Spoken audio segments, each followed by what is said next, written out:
अभी कुछ दिन पहले मैं बाज़ार में गया था और वहाँ पर मैं एक वस्तु खरीद रहा था और वो ख़रीदने के बाद में मैंने कहा सब कुछ ठीक ठाक है। तो कहने लगे क्या ठीक ठाक है साहब, सब कुछ ठीक ठाक नहीं है। तो मैंने बोला क्या हुआ? बोले हमने जिन्हें चुना उन्होंने हमें सुख के दिन तो नहीं दिए। अब यह हालत है कि हमारा बिजनेस बहुत डाउन हो रहा है, परेशान हो रहे हैं हम लोग। तो उनने इस बात को कबूल किया कि जिसको हमने चुना, जिस उम्मीद के साथ चुना, वो हमारी उम्मीदों पे खरे नहीं उतर रहे हैं। इसी के साथ साथ अभी कुछ दिन पहले मैं न्यूज़ देख रहा था वॉशिंगटन डीसी में, और वहाँ पर एक प्रवक्ता थे तो उन्होंने कहा कि इस महामारी ने पूरे अमेरिका को घुटनों पर ला दिया।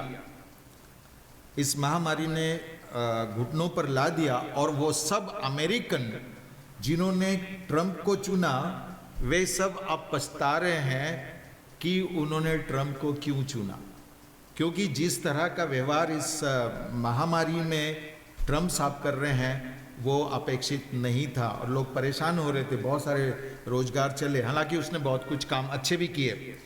अभी एक और न्यूज़ देखी जिसके अंदर पुतिन को चुनने के लिए प्रक्रिया की गई और वो होनी तो एक दिन में थी, लेकिन वो 7 दिन इसलिए लगे क्योंकि ये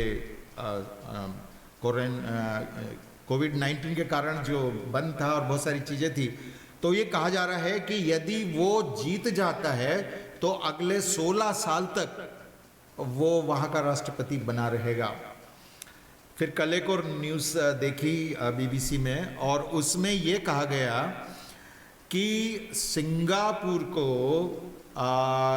के विद्रोह को रोकने के लिए चीन के प्रेसिडेंट ने एक ऐसे व्यक्ति को चुना है जो लोगों के मुंहतोड़ जवाब देने में और आंदोलनों को बुरी तरह से रोकने के लिए एक्सपर्ट है। और इसलिए अब सिंगापुर में ज़्यादा से ज़्यादा लोगों को बंदी बनाया जा रहा है, उनको बहुत ज़्यादा रोका जा रहा है। और अब तो ये कहा गया कि यदि किसी भी व्यक्ति को एक पोस्टर के साथ देख लिया गया तो उसको सीधा जेल में डाल दिया जाएगा और वक्त आने पर उसको आजीवन कारावास या फांसी की सजा दी जा सकती है। मैं आज चाह रहा हूँ कि हमारे चुनाव के बारे में हम लोग थोड़ी देर तक विचार करें। चुनाव, हम जो चुनते हैं वो क्या सही चुनते हैं, और यदि नहीं सही चुनते हैं तो किस तरह के परिणाम होते हैं। इस्राएलियों का जो इतिहास है उसमें हम 3 पीरियड को देखते हैं, 3 हिस्सों को देखते हैं। पहला हिस्सा जिसमें परमेश्वर ही राजा था और परमेश्वर ही लोगों को तैयार करता था अपने मिशन को पूरा करने के लिए। उसके बाद दूसरा जो हिस्सा इस्राएलियों में आया जहां पर इन्होंने मांग की कि हमको भी एक राजा चाहिए, तब एक राजाओं का पीरियड आया, एक राजाओं का काल आया जिसके अंदर राजा लोग चुने जाते थे और राजा लोग क्या करते थे उसके बारे में पहला शमूएल 8वें अध्याय में बहुत स्पष्टता के साथ में परमेश्वर के वचन बताता है। उसके बाद में जो तीसरा काल आया वो काल था प्रभु यीशु मसीह का, और उसके बारे में मत्ती 2:2 में कहा गया है कि हमने पूरब में एक तारा देखा है, वो राजा कहाँ पैदा हुआ है। और तीसरा जो काल जो आज तक चल रहा है वो है यीशु मसीह का एक राजा होने का, लेकिन ये वो राजा बाकी के राजाओं से बिल्कुल विभिन्न, बहुत अलग और बहुत विशेष तौर पर रहा है। आज मैं जो अभी हमने स्थल पढ़ा उसमें शमूएल जो था राजाओं के नियुक्त होने से पहले का आखिरी भविष्यवक्ता या आखिरी नबूवत करने वाला या आखिरी न्यायी था शमूएल। अब शमूएल जो है रिटायर हो रहा है, एक नए राजा का चुनाव हो गया है जैसे कि मांग की गई थी इस्राएलियों द्वारा। और इस्राएलियों ने मांग इसलिए नहीं की थी कि कोई राजा हमारे ऊपर अच्छी तरह से शासन कर ले, लेकिन इस्राएलियों ने राजा इसलिए मांगा कि दूसरे देशों में दूसरे लोगों के ऊपर राजा होता है, इसलिए हमारे ऊपर भी राजा हो। उन्होंने इस बात को नहीं देखा कि राजा कैसा कैसा शासन करे, राजा के राज्य में किस तरह की खुशहाली हो, या राजा किस तरह से लोगों का भला सोचे। उन्होंने मांग इसलिए की क्योंकि दूसरों के यहाँ राजा है, दूसरे देशों के ऊपर राजा है, तो हमारे ऊपर भी एक राजा हो। अब उन्होंने देखा था कि राजा किस तरह से बड़ा सज धज के साथ, बड़ा मुकुट पहने हुए, बड़ी घुड़सवारी करते हुए, या रथों पर, या जिसके आगे पीछे लोग दौड़ते हैं और इस तरह का रहता है, तो उनको लगा हमारे पास भी एक होना चाहिए। अब हमारा न्यायी शमूएल बेचारा क्या करता है, दिन भर मंदिर में रहता है, कोई बात हो जाती है तो हमारा न्याय कर देता है। This is not good, it's not fascinating, ये बहुत अच्छा नहीं लग रहा है। We want something body glamour type का हो, जैसे मजा है, अच्छा लगे। So we want such kind of king. और अभी मैं पिछले दिनों में 2013-14 के समय, जो हमारा मनमोहन सिंह था, हमारा प्रधानमंत्री था, सीधा साधा बोलते, वो बोलता नहीं है लेकिन बहुत अच्छा काम करता था, ये अलग बात है। हमारे लोगों ने सोचा कि इस तरह का एक आदमी जो चुपचाप रहता है, कोई मज़ेदार नहीं, कोई जाता है तो कोई वाहवाही नहीं लूटता, वो ट्वीट नहीं करता, हाँ, वो बहुत सारी चीज़ों के बारे में बड़ी बड़ी बातें नहीं करता, कैसा राजा है ये, कैसा प्रधानमंत्री है। We don't want such kind of प्रधानमंत्री। या इसी तरह से अमेरिका में ने भी सोचा कि नहीं ऐसा प्रधानमंत्री हमें नहीं चाहिए, समथिंग बहुत फैसिनेटिंग हो, बड़ा भारी हो। और इसलिए ट्रम्प साहब तो जो राष्ट्रपति का भवन है उससे कहीं गुना ज़्यादा अच्छा सुख सुविधा वाला भवन तो उसका खुद का है। ऐसा राजा होना चाहिए। इन लोगों ने मांग की। And if you turn to the 8th chapter of 1 Samuel, तो आपको पता चलेगा कि शमूएल ने बहुत स्पष्टता के साथ पॉलिटिक्स बताई थी, राजनीति बताई थी। उनको कहा था कि राजा जो होगा वो एक्चुअली क्या होगा, वो आप पहले सोच लीजिए, वो खुद के इंटरेस्ट को ज्यादा देखेगा। और उसमें बताया गया है, अगर आप 10वीं आयत के बाद देखो तो उसने कहा, जो राजा तुम पर राज्य करेगा उसकी चाल ये होगी, उसका व्यवहार ये होगा, उसका बिहेवियर इस तरह से होगा, उसका कार्य करने का तरीका इस तरह। वो क्या करेगा, तुम्हारे पुत्रों को लेकर के अपने रथों और घोड़ों के काम पर नौकर रखेगा और वे उसके रथों के आगे आगे दौड़ा करेंगे। आजकल तो वो नहीं हो रहा है, लेकिन फिर भी इन बॉडीगार्ड्स को देखिए, इन सिक्योरिटी के लोगों को देखिए, बेचारे गरीब घर से आते हैं, नौकरी के लिए आते हैं, लेकिन उनको उनके आगे पीछे दौड़ना पड़ता है उनकी सिक्योरिटी के लिए। आज हमारी बॉर्डर्स पर जो जवान काम कर रहे हैं, अभी 20 लोग चाइना ने मार डाले, वो कितने गांव के लोग थे, वो बेचारे नौकरी करने के बहाने से गए थे, या अपने बाल बच्चों के और अपने माता पिता की देखभाल करने के लिए नौकरी करने के लिए थे। उनको सामने खड़ा कर दिया जाता है, उनको गोलियों से भून दिया जाता है। तुम्हारे पुत्रों को लेकर के वो अपने रथों और घोड़ों के आगे आगे दौड़ाएगा, वो खुद सुरक्षित रहेगा लेकिन उनको असुरक्षित रखेगा। इस तरह से होगा। वो क्या करेगा, 1000-1000, 50-50 के ऊपर नेता बना देगा। आज यही हम देख रहे हैं, सरपंच को खड़ा कर देता। सरपंच क्या कर रहा है, अपना घर बना रहा है। इस तरह से वो करेगा, खुद भी खाएगा और इन लोगों को नियुक्त करेगा और उनको भी वो सारी चीजें देगा। आज के पेपर में आया है कि कंप्यूटर की डिस्क खराब हो जाने से जिन लोगों को मुफ्त में अनाज देना चाहिए था, उनकी लिस्ट गायब हो चुकी है। और वो पूरा का पूरा अनाज जो किसने खाया है, जिन लोगों को अधिकारी ठहराया गया था, उन लोगों ने पूरा अनाज, वो पूरा राशन अपने लिए बना लिया। गरीबों का कुछ नहीं होगा। तो वो प्रधान बनाएगा और ये प्रधान ऐसे ही करेंगे। आज आप देख लीजिए कि एक एमएलए को चुनने के लिए कितना पैसा खर्चा। अभी मैं गांव में जब गया था तो वहां मुझे बताया गया कि अब सरपंच के लिए भी 2-2, 3-3 लाख रुपया लोग खर्चा करते हैं सरपंच की पोस्ट पाने के लिए। क्यों ऐसा करते हैं? क्योंकि उनके लाभ उसमें होगा। जनता की कोई नहीं सोचता, लोगों की नहीं सोचता। फिर वो क्या करेगा, तुम्हारी बेटियों को लेकर उनसे सुगंध द्रव्य और रसोई और रोटियां बनवाएगा।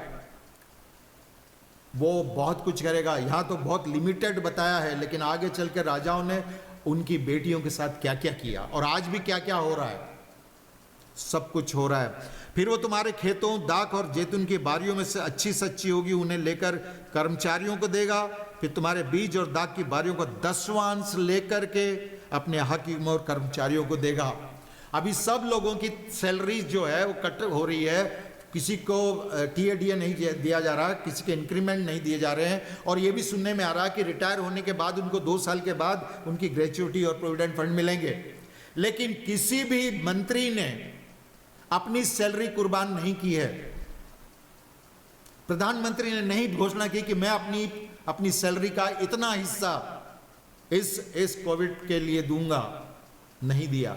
वो तुम्हारे दशवांश लेगा, वो तुम्हारी फसलों का टैक्स लेगा। और आज हम देख रहे हैं, अभी पेट्रोल के ऊपर जो एनालिसिस बताया गया था, उसमें बताया गया था कि 23 रुपए का पेट्रोल पड़ता है, जिसके ऊपर बाकी का जितना भी है 90 रुपए लाने के लिए वो सारा का सारा टैक्स है जो हमको देना पड़ता है। प्रॉपर्टी में भी टैक्स लगाना शुरू कर दिया है। पहले तो बात यह है कि प्रॉपर्टी हमारी है, लेकिन उसके बाद भी हमको गवर्नमेंट को टैक्स देना पड़ता है। सो इस तरह से वो आपसे टैक्स लेगा, वो आपको खुशहाल देख ही नहीं सकता, हर तरह से बंदिशें आपके ऊपर लाएगा। सो ये सारी चीजें उसने पहले से बता दी थी कि वो सब कुछ अपने सुख सुविधा का लिए करेगा। अब देखिए एक और बात जो मैं आज फर्क दिखाना चाहता हूँ, ये बेचारा शमूएल जो है वो जब अपना लास्ट सरमन दे रहा था या लास्ट एड्रेस कर रहा था, तब वो एक बात बोलता है कि परमेश्वर ने उसको न्यायी ठहराया था उस पर। अब वो कहता है 3री आयत में, अगर आप 12वें अध्याय की 3री आयत देखें तो वहाँ लिखा हुआ, मैं उपस्थित हूँ इसलिए तुम यहोवा के सामने और उसके अभिषिक्त के सामने साक्षी दो कि मैंने किसका बैल लिया है। This is the nature of the people whom God upon two rule over. ये वो परमेश्वर द्वारा नियुक्त लोग होते हैं जो ईमानदारी से काम करते हैं। यहाँ पूछता है मैंने किसका गधा लिया, किसके घर पे अंधेर किया, किसको पीसा, किसको एक्सप्लॉइट किया, सच बात है, या किसके हाथ से अपनी आंखें बंद करने के लिए घूस लिया। आजकल बातें चल रही है कि इस सौदे के अंदर इतनी घूस ली गई। राफेल के बारे में बताया गया, अभी कुछ दिन पहले एक और मीग और कौन कौन से जहाजों के बारे में बताया गया कि उसमें घूस ली गई और ली जा रही है। यहां बोल रहा है वो कि मुझे बताओ मैंने किससे घूस ली है, किससे मैंने रिश्वत ली है। और क्या बोल रहा है, बताओ मैं तुमको फेर दूंगा। क्या कोई ऐसा ऑनेस्ट व्यक्ति परमेश्वर द्वारा नियुक्त है जो इस तरह की बात कर सके? और सारे लोगों ने गवाही दी, तूने हम पर अंधेर नहीं किया।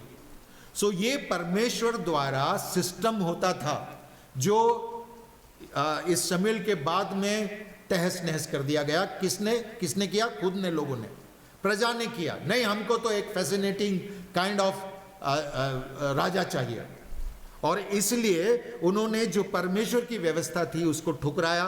और मजेदार बात है कि परमेश्वर खुद इस बात की गवाही देता है 8वें अध्याय में, 8वें अध्याय की 7वीं आयत में यहोवा शमूएल से कहता है, वे लोग जो तुझसे कह रहे हैं उसे मान ले, क्योंकि उन्होंने तुझको नहीं मुझको निकम्मा ठहराया है। See the limit of the people.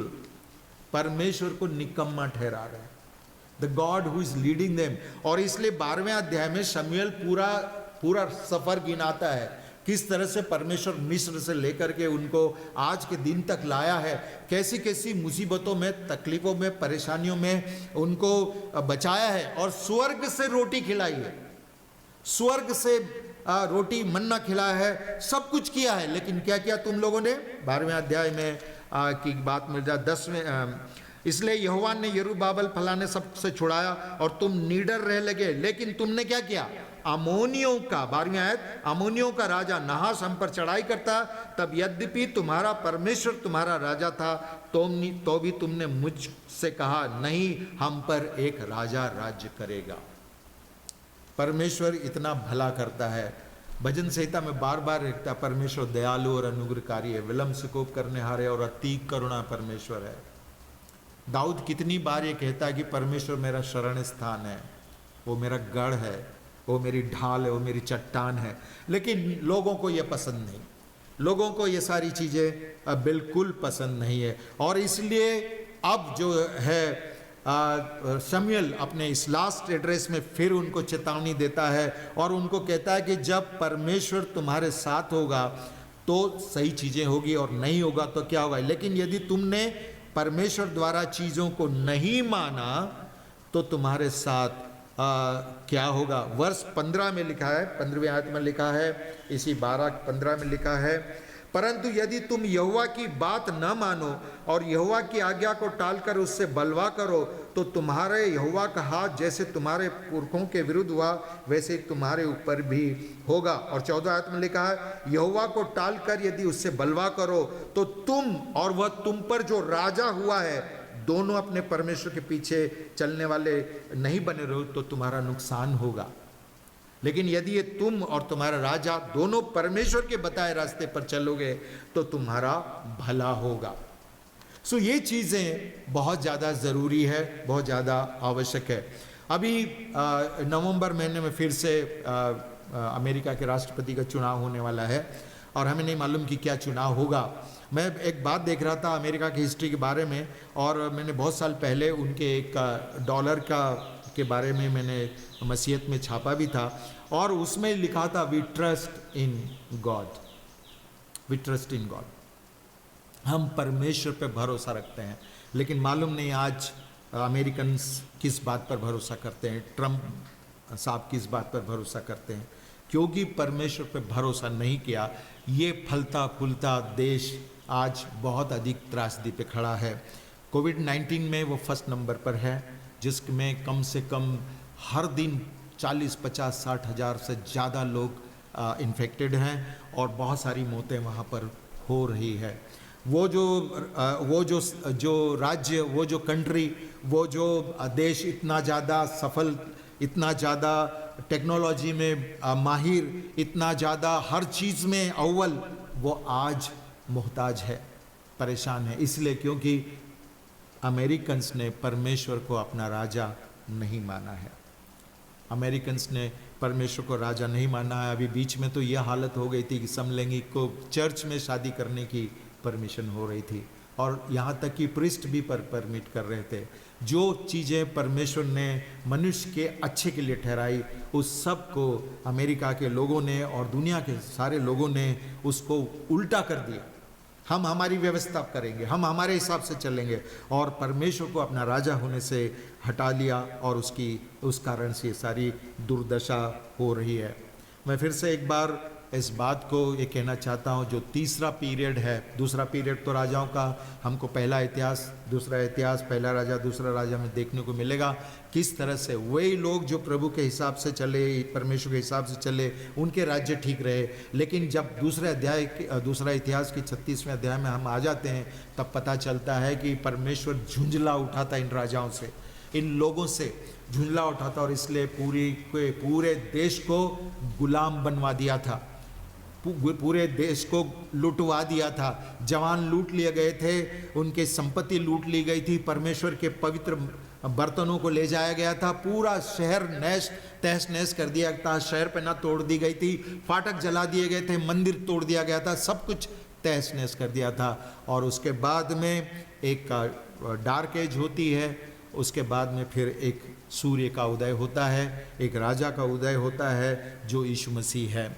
और वो यीशु मसीह एक विभिन्न, एक विचित्र तरह का राजा है जिसके बारे में हम यरूशलेम में प्रवेश करते हुए इस राजा को देख सकते हैं कि फटे हुए कपड़ों के बिछाए हुए उस गधे पर बैठा हुआ वो राजा यरूशलेम की सवारी करता है।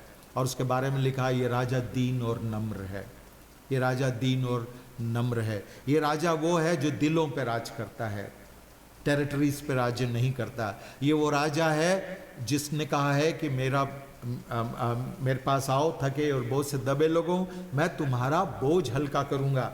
ये वो राजा है जो चंगाई देता है। ये राजा है जो लूका 19:10 में कहता है मैं खोए हुओं को ढूंढने और उनका उद्धार करने आया हूँ। ये वो राजा है जो भले चंगों के लिए नहीं लेकिन बीमारों के लिए है। ये वो राजा है जो हमको सिखाता है, हमको बताता है, जो हमको यूहन्ना के 16वें अध्याय में बताता है कि मैं तुमको अपनी बातें मानना सिखाऊंगा। क्या मैं और आप इसको अपना राजा बनाएंगे? प्रकाशित वाक्य 3:20 में क्या कहा गया है? मैं द्वार पर खड़ा हुआ खटखटाता हूँ। मैं अभी उसकी एक कहानी पढ़ रहा था कि एक पेंटर ने इसका एक चित्र बनाया कि यीशु मसीह एक द्वार पर खड़ा हुआ खटखटा रहा है। और मज़ेदार बात है कि सामने जो है वो जो कड़ी है वो लगी हुई है, सामने से वो खुली है लेकिन अंदर से कड़ी लगी हुई है। और वो बोल रहा है कि जब खुली हुई कड़ी है तो यीशु मसीह क्यों खटखटा रहे हैं, अंदर क्यों नहीं चले जाते। तो उस चित्रकार ने बताया कि नहीं, यीशु मसीह किसी के साथ जबरदस्ती नहीं करना चाहते। अगर अंदर कड़ी खुली भी होगी तब भी वो खटखटाएगा। वो आपकी परमिशन चाहता है, वो आपकी अनुमति चाहता है, वो आपकी इच्छा जानना चाहता है, वेदर यू एक्सेप्ट हिम और not, whether you receive him और नॉट। अगर तुम उसको इवन आप दरवाजा खोल दो और रिसीव नहीं करोगे तो वो अंदर नहीं आएगा। So this is the kind of king Jesus is. क्या मैं और आप इस तरह के राजा को स्वीकार करने के लिए तैयार है? आपको मालूम यशायाह 9 में कहा गया था, बहुत सुंदर बात क्या है कि एक कुंवारी गर्भवती होगी, एक पुत्र जनेगी और उसका नाम इम्मानुएल रखा जाएगा। और वो एक 6वीं आयत में 9:6 का, क्योंकि हमारे लिए एक बालक उत्पन्न हुआ, हमें एक पुत्र दिया गया, प्रभुता उसके कांधे पर होगी, उसका नाम अद्भुत, युक्ति करने वाला, पराक्रमी परमेश्वर, अनंत काल का पिता और शांति का राजकुमार रखा जाएगा। ये वो शांति का राजकुमार है। आपको याद है जब शिष्य यीशु मसीह के मारे जाने गाड़े जाने के बाद में बहुत निराश, हताश, हारे हुए से अपने कमरे में बैठे थे, तो ये शांति का राजकुमार उस बैठे हुए उस कमरे में प्रवेश करके सबसे पहले क्या कहता है? Shalom, shalom. ये शांति का राजकुमार है। हमारे परेशान दिलों में वो शांति लाता है। वो हो सकता है कि टेरिटरी पर राज्य ना करे, लेकिन यदि मैं और आप उसको अपना राजा बना लेते हैं तो बाकी की दुनिया के चुने हुए राजा क्या करें उससे कोई फर्क नहीं पड़ता। परमेश्वर हमारा राजा होगा, वो हमको सही तरीके से चलाएगा। इन दुख परेशानियों में, इन दिक्कतों में, इस असमंजस की स्थिति में यीशु मसीह हमारा राजा होगा और उस राजा को मैं और आप सही राज्य करते हुए देख सकेंगे। वो न्याय करेगा, वो हमको सिखाएगा, वो हमको सही तरीके की बात सिखाएगा। एक बात जो मैं देख रहा था जो कि मसीहों के अंदर पाई जाती है, जिन्होंने भी प्रभु को अपना जीवन दिया है, उसके पीछे चल रहे हैं, वे दूसरों की सोचते हैं। They think about others. आप सोचिए कि अभी जो समैरिटन पर्स है, जो डॉक्टर बिली ग्राहम के लड़के फ्रैंकलिन ग्राहम द्वारा चलाया जा रहा है, वो किसकी सोचता है? कोविड-19 में ट्रंप ने जितना नहीं सोचा उससे कहीं ज़्यादा फ्रैंकलिन और उसके एसोसिएशन ने सोचा। वे किन किन की भलाई करते हैं। हमारे यहाँ जब बहुत बड़ा तूफान आया था चेन्नई में, तमिलनाडु के वहाँ पर, तब सबसे अच्छा काम किसने किया था? समैरिटन पर्स ने। वो लोग हैं। और ये जो राजा है वो न केवल दूसरों की सेवा करने की सोचता है, लेकिन वो हमारे अंदर भी वो भावना पैदा करता है कि हम भी दूसरों की सेवा करें। और इसलिए आज सारे लोग याद करते हैं उस मिशनरी युग को, जब हमारे देश में, चाइना में, बांग्लादेश में, पाकिस्तान में, नेपाल में और भी अफ्रीका में, इन सारे देशों में जब मिशनरी मूवमेंट शुरू हुआ था तो उन्होंने क्या सिखाया था? टू सर्व अदर्स, दूसरों की सेवा करें, शांति का संदेश लेके जाएं। ये वो राजा है जो हमारे दिलों पे राज्य करता है, लेकिन हमको सिखाता है, हमको एक्सप्लॉइट नहीं करता। वो हमसे दुगुना नहीं लेता, वो हमसे डिमांड नहीं करता, वो हमारे साथ रहता है, हमारी मदद करता है। सो आज इस संदेश के मार्फत में कहना चाहता हूँ, आज भी हमारे पास घड़ी पल पल पर, कदम कदम पर चुनाव आते हैं। हम क्या चुनाव करना चाहते हैं? क्या हम दूसरों को देख करके, दुनिया को देख करके, दुनिया के हिसाब को देख करके हम अपने लिए चुनते हैं, या हम परमेश्वर के हिसाब से परमेश्वर के ऊपर छोड़ देते हैं कि परमेश्वर जो तू करेगा। इसलिए तो उसने कहा उसके राज और धर्म की खोज करो तो तुम्हें जो चाहिए, फैसिनेटिंग जो भी चीज़ें चाहिए वो मिलेगी। God is not cruel God. वो आपसे कुछ छीनना नहीं चाहता, लेकिन वो आपको सही तरीके से देना चाहता है, सही तरीके से सिस्टमेटिक ढंग से आपका भला करना चाहता है, आपके दिलों पे राज करते हुए आपको सुख शांति देगा, आपके कारण दूसरे लोग भी सुख शांति से रह सकेंगे। प्रभु हम सब की मदद करें कि हम दुनिया के हिसाब से चुनाव ना करें, दुनिया को देख करके हमारे डिसीजन ना हो, लेकिन हम परमेश्वर के आत्मा से परिपूर्ण होकर के वो डिसीजन लो हमारे लिए, हमारे फ्यूचर के लिए, हमारे देश के लिए, हमारी सारी चीज़ों के लिए, और परमेश्वर पे भरोसा करें। प्रभु हमारी मदद करेगा, उसने वादा हमसे किया है, वह हमारे साथ होगा, वह हमारी मदद करेगा, वह हमें रक्षा करेगा, हमको शांति देगा और हमको अपने अनंत जीवन में प्रवेश करने के लिए ले जाएगा। हमारी सहायता करें प्रभु। आइए हम प्रार्थना करें। प्रभु परमेश्वर, हम आपका बहुत बहुत धन्यवाद करते हैं कि एक बार फिर आपने अपने वचन के द्वारा हमें सिखाया है कि हम क्या चुनाव करना चाहते हैं। पिता परमेश्वर, सच है ये कि जीवन के हर पहलू पर, हर कदम पर, हर मोड़ पर, हर पड़ाव पर प्रभु एक चुनाव होना होता है, एक चुनाव करना होता है। जब जीवन की राह पर चलते हैं कई तरह के चुनाव हमारे सामने आते हैं। क्या हम संसार को देख कर के चुनाव करना चाहते हैं? क्या संसार के पास जिस तरह की सुविधाएं, सुख है या सिस्टम है, उस सिस्टम को हम अपनाना चाहते हैं? या परमेश्वर पिता, हम ये कहते हैं कि आप ही मेरे राजा हैं, आप ही मेरे प्रभु हैं, जैसे कि थोमा ये कह सका, हे मेरे प्रभु, हे मेरे परमेश्वर। परमेश्वर, आप हमारी सहायता करें, मदद करें, और विशेष करके प्रभु जी इन दिनों में जब हम कोविड-19 से गुजर रहे हैं, बहुत सारी परेशानियां पूरी दुनिया में हैं।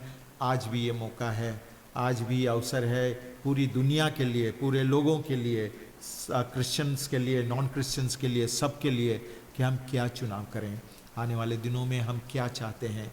सुख शांति चाहते हैं, परमेश्वर का राज्य चाहते हैं, या हम चाहते हैं कि दुनिया जिस तरह से गलत तरीके से चल रही है हम सब उसी तरह से चलें?